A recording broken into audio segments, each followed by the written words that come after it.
Good morning, everyone. I'm Booty, and I'm thrilled to have you here on my channel. Whether you're a student, past or present, an educator in any subject, or simply someone passionate about creating educational content for learners of all ages, you've found your spot. Together, we're going to dive deep into the exciting realm of crafting teaching materials, leveraging AI avatars to make learning not only effective but truly engaging. Let's embark on this journey to revolutionize education for curious minds.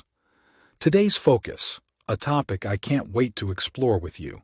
The next video will show an example of teaching materials created by AI avatars on the following topic. Good morning. Welcome to our hospital. I'm Dr. Rudy, the Director of Nursing, and I'll be conducting your interview today. May I have your name, please? Good morning, Dr. Booty. Thank you for having me. My name is Eni Stusanto, and you can call me Eni. I am from Solo, Central Java. There are 5 people in my family. I have 1 sister and 1 brother. I am 22 years old, and I am still single. Nice to meet you, Eni. Tell me a bit about your education and your background in nursing. Thank you, Dr. Booty. I studied in State Senior High School 1 Solo and graduated in 2019. I recently graduated from Undergraduate Nursing Study Program, College of Health Sciences, with a Bachelor of Science in Nursing in July 2023. I studied in Licensed Practical Certification Program for 1 year from 2023 until 2024. What about your clinical experience? I gained practical experience through clinical rotations in various departments.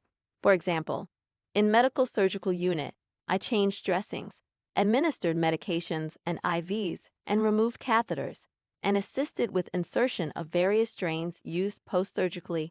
In Maternity Unit, I evaluated and observed diagnostic procedures during labor and delivery process, trained new parents with proper care of newborns, performed postpartum assessment, and assisted nurses during newborn assessment. In Pediatric Unit, I administered all medications as prescribed and interacted with children during diversionary activities. These experiences have helped me develop excellent patient care skills and a strong understanding of medical procedures. That's great to hear, Eni. Can you tell me why are you interested in a career in nursing? Of course, I always want to help others and make a positive impact on people's lives. I find it rewarding to be able to provide comfort, support, and care to patients during their most vulnerable times. Excellent. Now, as a fresh graduate, what are your expectations from your first job as a nurse? My main goal is to learn and grow as a nurse. I want to apply my knowledge and practical skills I've acquired during my study. I'm looking for a supportive environment where I can work with experienced nurses and healthcare professionals who can guide me in my journey. Finally, I hope to contribute to a team that values collaboration, open communication, and patient-centered care. That's a great mindset, Eni. In your opinion, what qualities and skills do you think are essential for a nurse to possess? I think good communication skills are really important for nurses.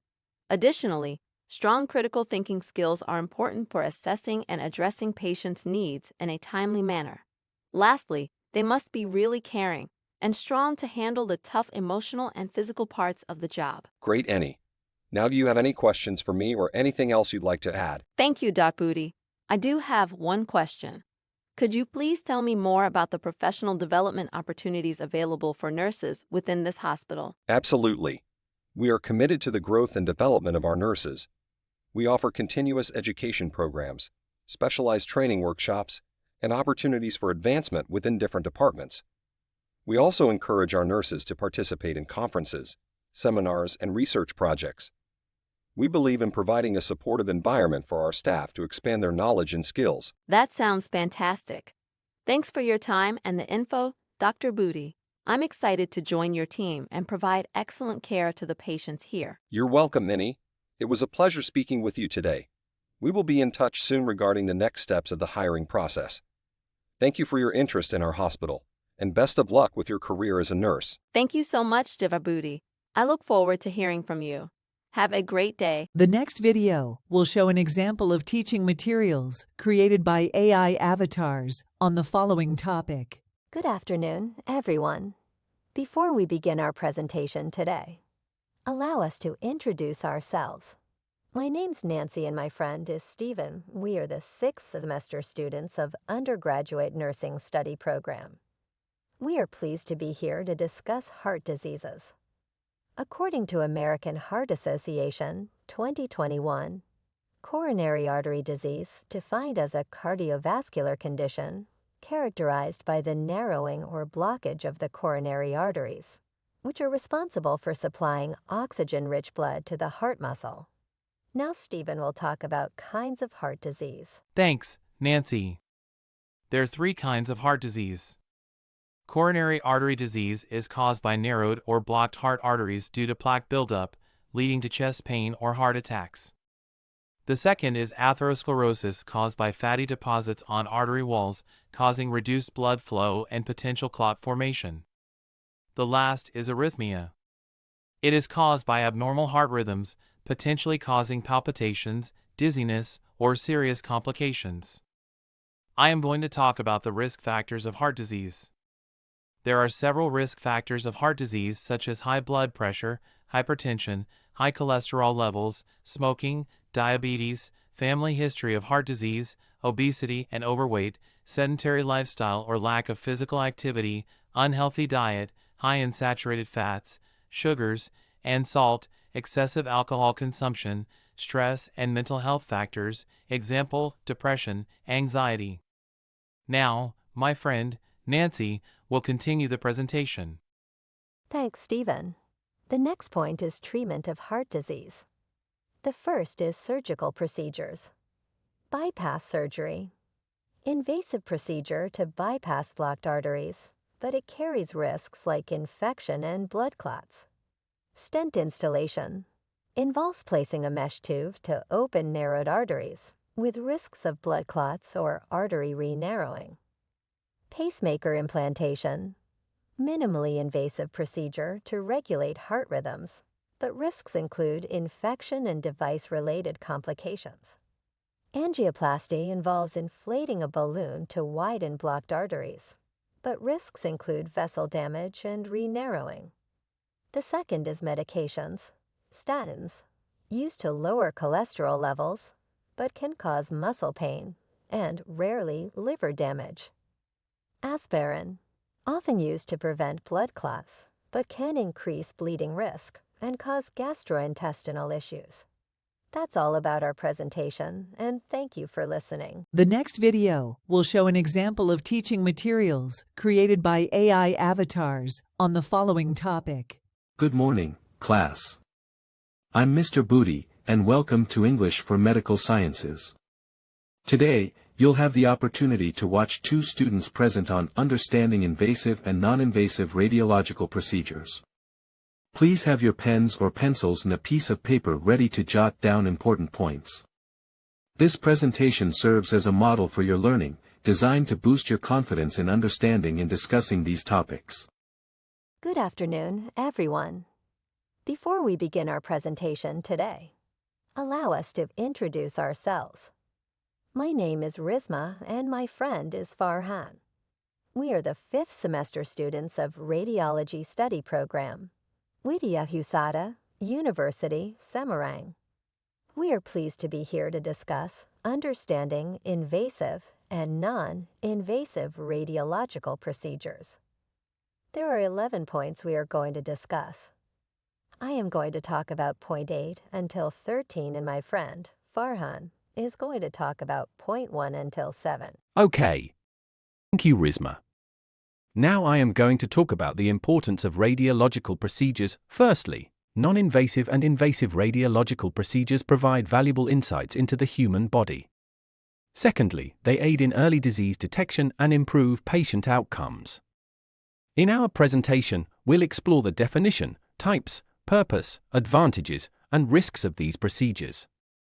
The next slide will discuss the objectives of the presentation. There are 3 objectives we are going to achieve. At the end of the presentation, we will gain a comprehensive understanding of radiological procedures, differentiate between invasive and non-invasive techniques, and learn about their uses, advantages, and potential risks. After discussing the objectives of the presentation, now I am going to talk about definition of radiological procedures.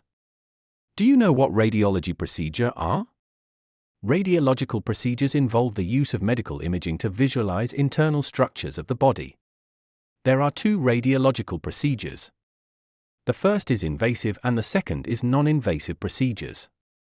Rizma will explain the difference between invasive and non-invasive procedure. Thank you, Farhan. Non-invasive procedures do not require penetration of the body, while invasive ones do.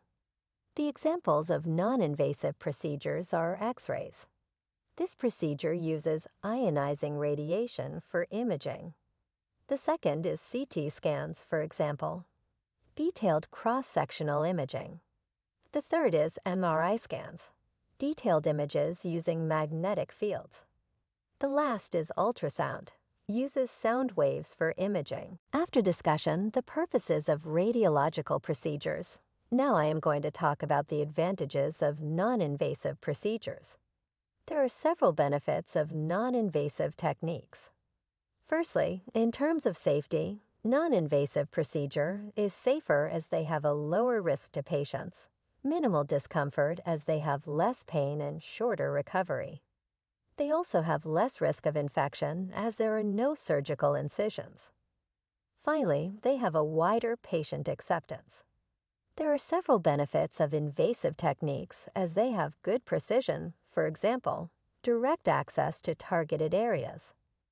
Secondly, they have therapeutic potentials as they have treatments performed during the procedure. In addition, they have detailed information because of high-resolution imaging. Lastly, they can be curative for some conditions. Now Farhan will continue the presentation. Thank you, Rizma. Now, I am going to talk about the risks and complications. There are the potential risks and complications.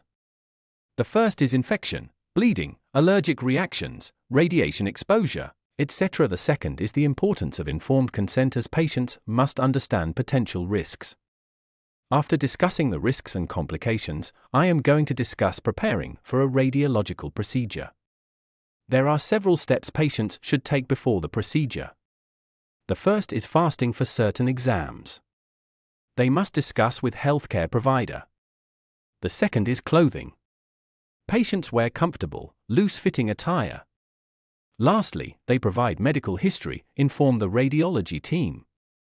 Now, Rizma will continue the presentation. Thank you, Rizma. Now I am going to talk about the risks and complications. There are the potential risks and complications. The first is infection, bleeding, allergic reactions, radiation exposure, etc. The second is the importance of informed consent, as patients must understand potential risks. After discussing the risks and complications, I am going to discuss preparing for a radiological procedure.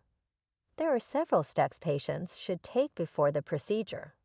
The first is fasting for certain exams. They must discuss with healthcare provider. The second is clothing. Patients wear comfortable, loose-fitting attire. Lastly, they provide medical history. Inform the radiology team. Now I am going to discuss what to do during and after the procedures. We will do an overview of what happens during a radiological procedure. The first is patient positioning. The second is the use of contrast agents, if applicable. The third is the role of the radiology team in guiding the procedure.